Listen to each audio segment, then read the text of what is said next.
I'm doing a skin giveaway every single patch on my Discord. I also give a lot of great advice on Discord, so if you're interested in joining a Wild Rift community, please use the link below and join. What is up YouTube, I'm Royal, I'm rank 1 Wild Rift, and welcome to my tier list and patch breakdown of patch 6.0C. So we haven't had a patch in 3 weeks, and this patch just brought us a lot of buffs, not really any nerfs, and a new champion, Gnar. So let's get right into it and see where the meta is right now. First of all, let's talk about the new champion, Gnar. If you've been watching my stream and if you watch my starter guide, you know already my thoughts on Gnar, but I think he's actually really strong. However, he is countered by a lot of the meta champions right now. Like the Fiora has a really good matchup against him, Camille has a good matchup against him, Riven has a good matchup against him, Rumble does alright, Renekton does pretty good, right? It seems like a lot of these meta champions, even Gwen, who we'll talk about too since she got buffed, a lot of these champions have really good matchups against Gnar, but other champions like the Darius, like the Garen, right? A lot of these other champions, and especially the more niche picks in the Baron lane, struggle a lot against Gnar.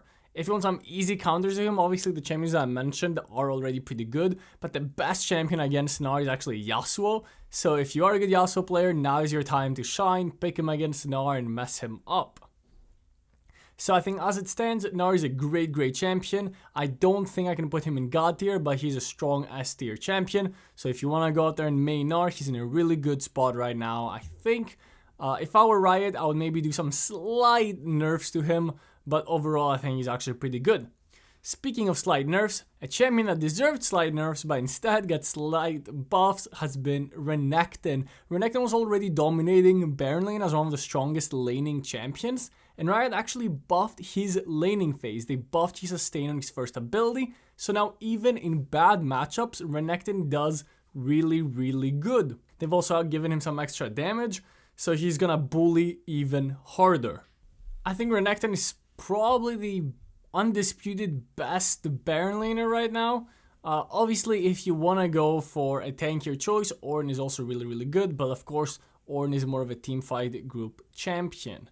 Now let's talk about another Baron laner that got buffed, and that's Gwen. Gwen received some probably unneeded buffs. I already thought she was in an okay spot, but these, while small, still impactful buffs will definitely make a lot of her better matchups easier, right? The extra slow on her ulti is definitely going to help her chase down enemies when she previously couldn't.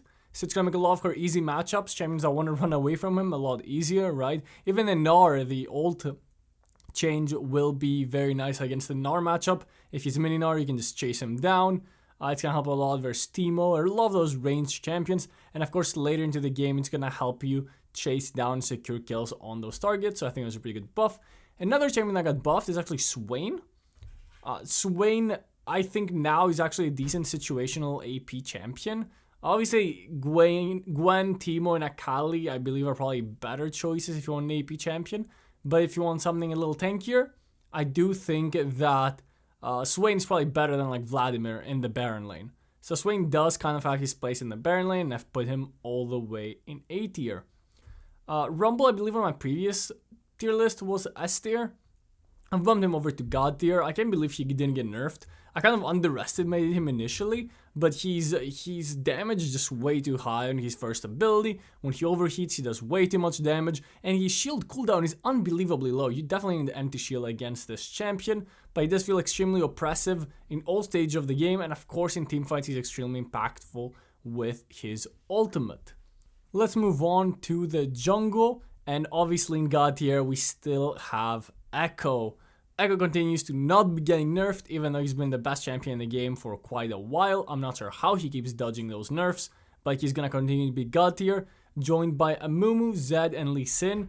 I was hesitant to put Amumu in God tier in my last tier list after the nerfs. However, after trying him out more, I definitely think he still belongs in God tier if you just max his second ability first. His clear speed is still really insane, and out of the tank jungle options, he's a clear best one, and in the right team composition, he just gives such a big advantage to your team.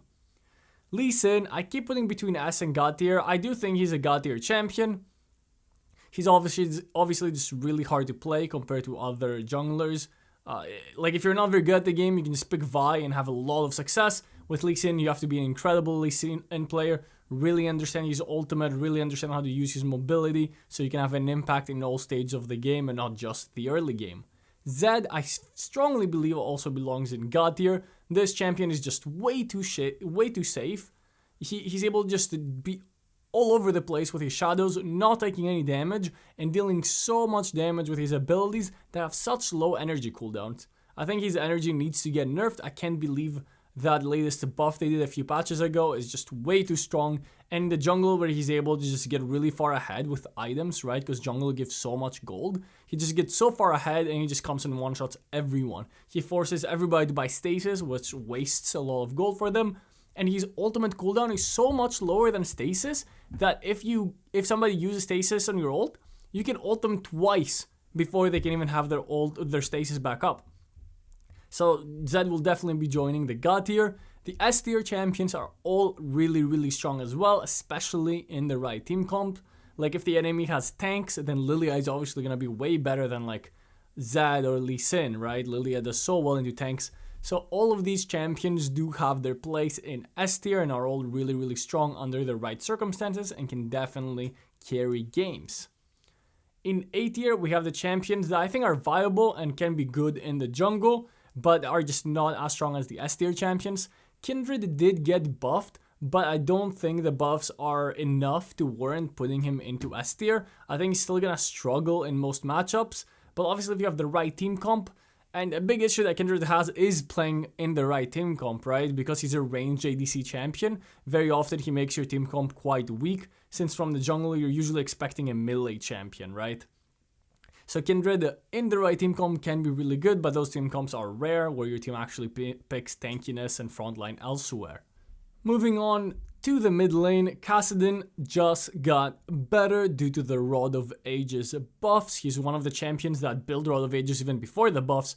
I'm sure that we're still gonna see more Rod of Ages being built, but Kassadin is definitely gonna be the biggest beneficiary of Rod of Ages, since he built it anyway, right? It's gonna help him reach his damage power spikes quicker and be more useful in the early game. And of course, he continues to counter all the champions that are meta in the mid lane now, except maybe Zed, right? Vex also got buffed. I don't think the buffs are strong enough to put her into S tier, especially since most meta champions counter her, like Victor, like Syndra, like the Corki, the Veigar, the Morgana. She just has way too many counters, but if you can pick her into a good matchup for you, like the Echo, like the Yasuo, like the Fizz, like the Zed, then for sure go for Vex as a counter to these hyper mobile assassins. I don't think I can put her into S tier though. Swain, I'm kind of hesitant. I have him in S tier because I think his stats are just way too overwhelming, and the right team comp, he's just impossible to kill while still dishing out an insane amount of damage. I'm hesitantly putting him into S tier. I could be proven wrong for this, but I do think that with Rod of Ages and with all of the stats that he's managed to pile up in terms of buffs, recent buffs, he's been getting buffed so much recently, I think we can warrant putting Swain in S tier, but we'll see how the patch plays out. I might change my mind on this one. Obviously, in mid lane, all the A tier champions can be really good situationally. Like Ziggs is still an insane champion for poke, Ahri is a great roamer, Lux after her wave clear buffs has actually become a really good mid laner. So all of these champions definitely have their niche. However, they're just not as strong as the S tier champions that are mostly the strong assassins and the mages, right?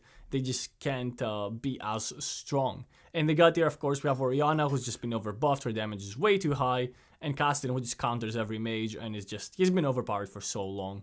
Moving on to the ADCs, and we don't really have many ADC changes, nothing has really happened in the patch to warrant me really changing my tier list, the meta stayed pretty much the same.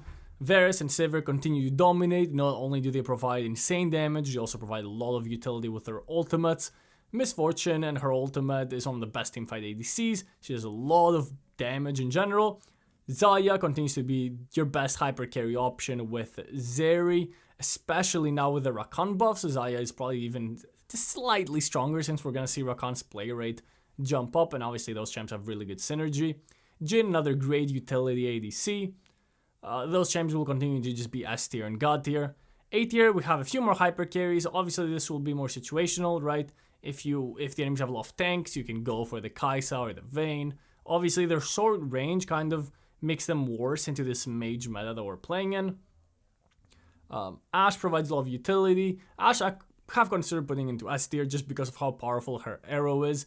In B and C tier, of course, we have the ADCs that are just way too weak, right? Draven and Kalista can be good situationally as lane bullies, but if they're not able to get leads in lane, they're just way too weak. Tristana takes too long to scale. Samira just isn't able to kill the enemy team, so they're always too tanky for her. The meta is just not in a good spot. She gets countered by the mages, countered by the tanks. It's not a great time for Samira, and Twitch is just very underwhelming if you don't have a Lulu. Finally, let's look at the supports, and again, not many changes. The big change is Rakan rising up the ranks into S tier. He's definitely a great engaged support. These buffs will help him a lot. He can use his second ability way more often in fights, and he can overcommit quite easily, since with his third ability he can always dash back to his team with even more range. He can also get to fights quicker with his third ability, right? He can engage from longer. So he's definitely been pushed into S tier. I think he's a great choice for support champions right now. I'm gonna have a gameplay of him on my second channel, so I highly recommend you check that out if you're a support main, and especially if you play engaged supports like Rakan. However, he can't really join the God tier yet because Pyke and Blitzcrank are just too good. Their damage is just way too high. Their hook is way too good for solo queue especially. And Ornn, of course, continues to be God tier just because of how overwhelming his damage and tankiness is. And of course, the added utility of allowing your team to buy items out of base continues to be too strong. You see a lot of healing and shielding supports in S tier, but also a lot of engaged supports and even a mage support in Zyra. So there's a lot of different champions that you can play right now as a support, depending on your playstyle. There's a lot of really good, if you want to play mage support, if you want to play enchanter support, if you want to play tank support, all three playstyles are really good right now. So support mains should be pretty happy with that. But that's it from my tier list. If you enjoyed this video, leave a like. If there's a champion that you think belongs higher or lower in my tier list, please comment down below. Let's have a discussion. Thank you so much for watching. Leave a like and subscribe for more Wild Rift content.